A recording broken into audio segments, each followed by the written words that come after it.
Okay, so our dining room table, the coating that's on it has been peeling up slowly around the edges. I don't know if maybe the glue or whatever. Either way, this part seems to be staying on okay. I was just taking it off to see how much I could get off, and so far so good. I think I'm going to leave this part and pour the resin over top of it, because the other board I spray painted white first to give a better color. So I'm going to take this off here. Luckily, you know, since this is part of a camper, it just lifts right off, and I can take this whole thing with me and out of here and not worry about trying to pour it in here. But I have a feeling that this is going to look amazing, and I'm going to want to do more to it. I'm taping the edges of the bottom of the table because I noticed when I did the smaller version that the little drips, you know, formed little, well, drips on the bottom.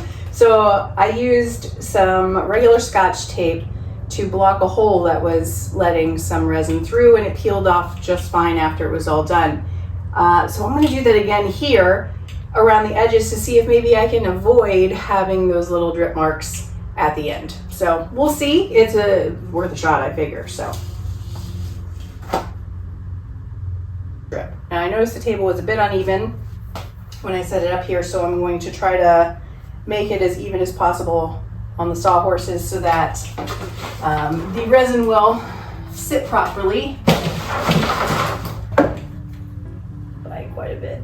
Okay, so that's a little better. Still not perfect, but closer. And front to back, it's okay. So I think I'm gonna go with that since it's close enough.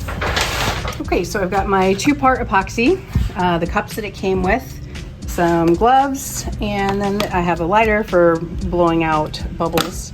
My colors, which is this nice shiny black, and the mica powder for the white. The kit came with scrapers, which is kind of great. So these came with the kit, and I'm gonna probably use them again today. Why not, right? Use a clean one. So I'm gonna start mixing stuff up here. You pour, it's equal parts, 1 to 1. And then I've got my setup, so well ventilated, and we are going to get this party started. So I also forgot that you need some alcohol and some paper towels, because you always need paper towels. But the alcohol takes away the sticky from the resin if you happen to get it on your skin, or anything else for that matter. Works great for taking it off. Of course, that's when it's wet. You don't want to let this stuff dry on you. I don't think it really will. Okay, so these handy dandy cups have measurements on the side, so we're going to use them and mix up the big part of clear. So what I like to do is mix a full cup, especially if I'm mixing colors, mix a full cup of resin, and then I pour some into this one and change the color. So this will be our white, and this will end up being our black, which is the color that I'm gonna swirl through. So this is B, this is A. I don't think it really matters which one you do first.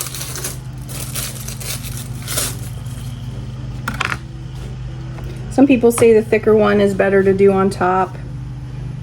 I usually, since these are 500 milliliters, we're gonna go for 250. I have to make sure I realize which one that is.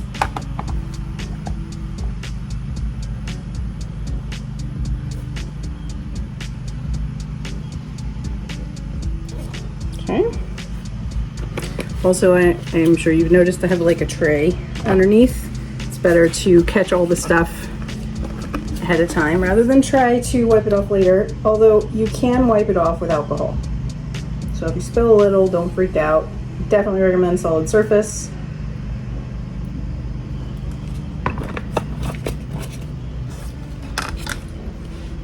All right, get this out of the way here, you can kind of see. So I put the 2 in. I'm gonna slowly stir it up. So normally I wouldn't do quite this much, but since we're doing a table, I'm gonna stir up more. And so what I'll do is I will stir this up for 2 to 3 minutes There's, you can, I don't know if you can see, I'll move the camera in a second. There's bubbles and stuff. You want to make sure this is very well blended. Being a full cup, I can't really do it hard, but I'll stir it around, and then I'll probably pour it into this cup and stir it again. Make sure you scrape down the sides. You know, this stuff likes to stick, but hence the tray. You don't want to spill it everywhere. So I've stirred this up. I transferred it to the other cup, and now I'm going to transfer part of it back. I'm not going to put a whole lot in the other cup just because I probably won't have to use a whole heck of a lot of black. So I'm going to put some in there, and then I can stir this up really well. And if you can see, there's like little bubbles forming. Those are what you don't want in your final pour. But if you let it sit for a bit, a lot of the bubbles will float to the top. And that's what the lighter is for. After we get it poured, you go back over it with some heat. I usually like to use a blow dryer. Makes it super easy, pops all the bubbles, and you get the bonus of watching what it does for you as far as like the color spread. You'll see. I get my powders.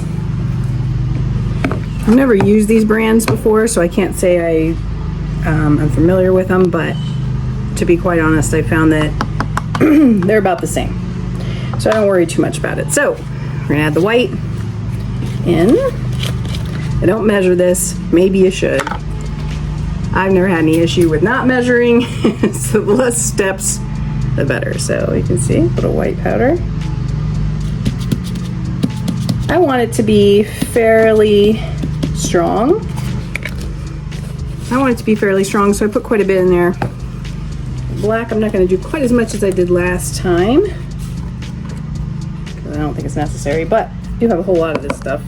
It's not a mess. Ah, shit. Well, there goes that idea. We're going to put a lot of black in. So, I'm going to mix this up now. See how it looks.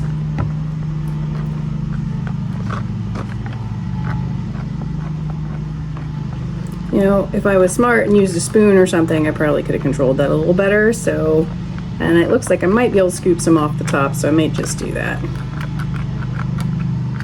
Of the black. Let's see.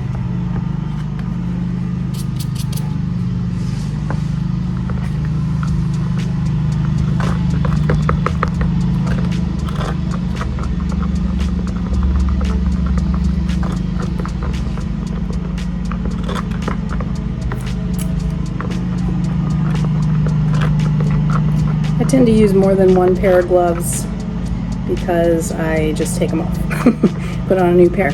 It's easier than trying to worry about keeping your gloves clean. And okay, so we got our white here, and now I'll let that settle for a minute. It's probably stirred up again good.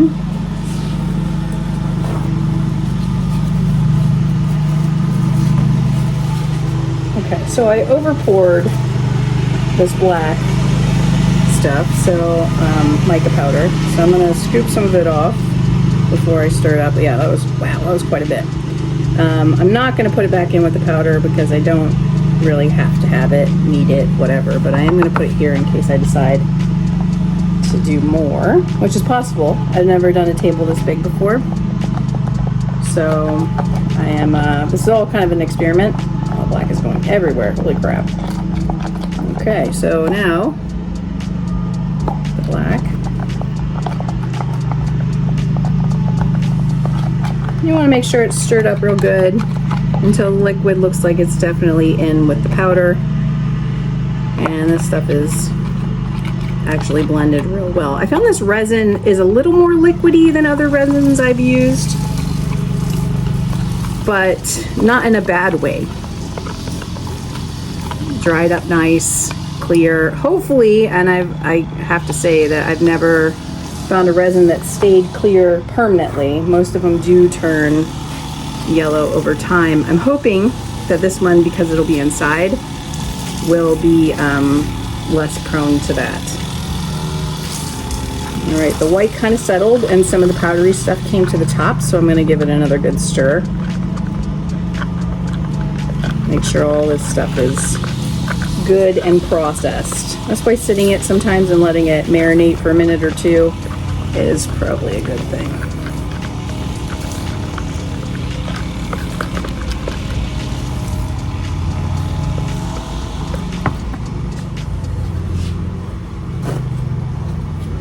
Some people use popsicle sticks to do this, and that's what I used to do. It was easy to just throw it away when you're done. But these little handy stirrers are not bad. And I've got the scraper, my stirrer, and I think I'm gonna go start pouring. See, I spray painted the edges. I had some loose stuff that I wanted to make sure wasn't gonna come up later. Did wipe this table down. Now we got the white. I'm just going to start in the middle. Since we have so much to do here, I figure maybe I'll do one side then the other. I didn't want to, some people when they do tables, they make like a big bucket of resin and they go from there. I prefer to do it layers instead. I think that's because I started as an artist rather than a table person. Or whatever you want to call this. So now I'm going to take the scraper and kind of push this to the edges of the table. We want to make sure we're covering what we need to cover. It does self-level. So that's kind of neat about this product is, well, in general, resins will self-level. That's why I wanted to make sure that the level of the table was good.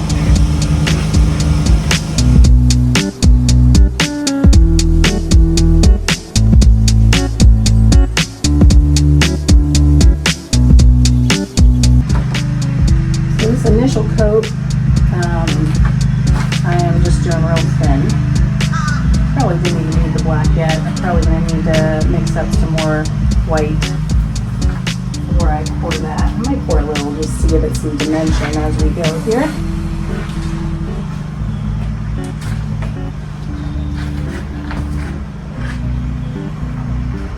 If you see anything that's in it that you don't want it to be in here, like a hair, then you probably should get it out now.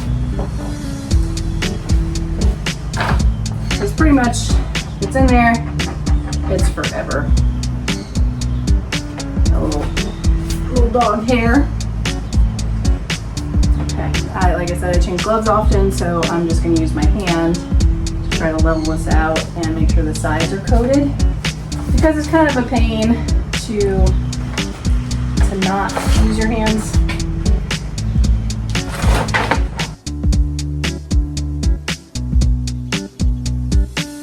I'm gonna let this set up while I mix more stuff. You don't want to leave it too long before you pour the next step. We're on our way. Here it is up close. You're not going to see a whole lot of changes yet. You can see it's a little shiny. Got some streaking through it. That's the white mica powder. As you can still see through it. That was the previous table texture. So that's good that we did this little simple pour. You can see it coming off the edges here, hence the reason I put the tape. Hopefully the tape will manage that and I can just peel it off, no problem. But that's pour number one. I'm gonna mix some more stuff up and get ready for the next pour. So I poured my black and I kind of messed up.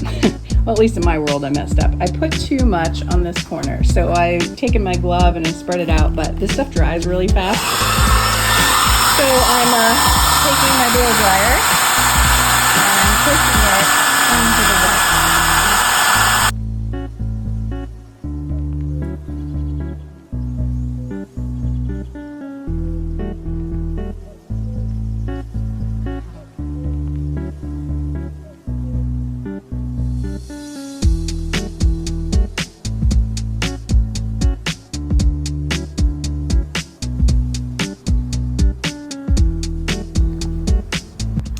So here's after it's been sitting for a bit, it will start to separate.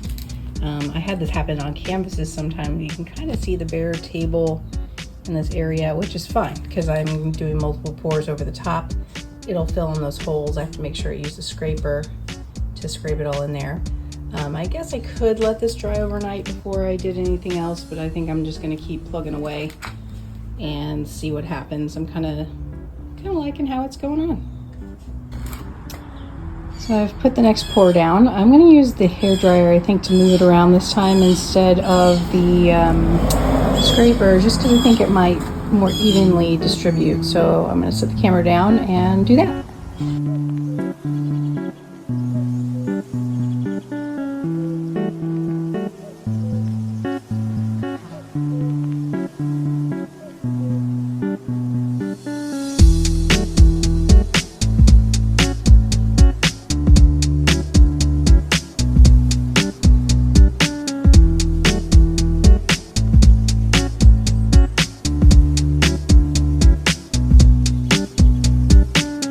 Progress here, which is great. And now that the next coat of white is on it, I'm really happy. I was afraid the black was going to be too much, but it looks like it's going to show through just like I like.